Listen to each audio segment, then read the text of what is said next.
முதல்ல நான் டைரக்டருக்கு நன்றி சொல்லிக்கிறேன். ஏன்னா எப்போதுமே காலையில் கிட்ட எழுதுனா காஸ்டியூமில் எழுதிடுவாங்க, லுங்கி இல்லை வேஷ்டி சட்டை, அதை அயன் பண்ணவும் வேண்டாம்.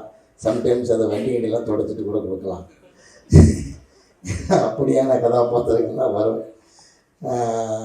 ஆனால் எனக்கு சம்மந்தம் இல்லாத ஒரு காலாக இருந்துச்சு இவர் கூடும்போது. ஏன்னா அவங்க குருநாதரும் என்ன மாதிரி வாய்ப்பு கொடுத்தது இல்லை. கௌதம் மேனன் சார்ட்டு நிறைய தடவை ஃபோட்டோ கொடுத்துருக்கோம். நம்ம ஃபோட்டோ பார்ப்பாங்களான்னு கூட தெரியல. இவர் அங்கேருந்து வேலை பார்த்துட்டு இருக்காரு, நமக்கு இப்படி கூப்பிட்டு வாய்ப்பு கொடுக்குறாருன்னு ஒரு டவுட்டில் தான் போனேன். அதுக்கப்புறம் எனக்கு அந்த கேரக்டர் பற்றி சொன்னார். எனக்கு இன்னும் சந்தேகமாகிடுச்சு, எப்படி என்ன வச்சு இதை நீங்கள் நம்பினீங்க. அப்புறம் லுக்காக எனக்கு செக் பண்ணி காமிச்சதுக்கப்புறம் எனக்கு ஒரு நம்பிக்கை வந்துடுச்சு. அப்புறம் என்னை நல்லாவே பண்ண வச்சுட்டாருன்னு நினைக்கிறேன். நான் ரொம்ப நன்றி சார் இந்த வாய்ப்பு. ஏன்னா நம்மளை ஒரு ஒரு பாயிண்ட்டுக்கு மேலே பயமாகிடுது. நம்ம பேர் எழுதினாவே இதுதான் வந்துடுமோன்னு அதெல்லாம் இல்லாமல் கொஞ்சம் நம்மளை வேறு மாதிரிலாம் காமிச்சு நிறைய எக்ஸ்பீரியன்ஸ் எனக்கு இந்த படத்தில்.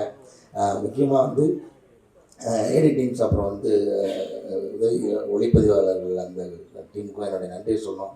அவங்களோட ஹார்ட் ஒர்க் வந்து ரொம்ப வேகமாக இருந்துச்சு.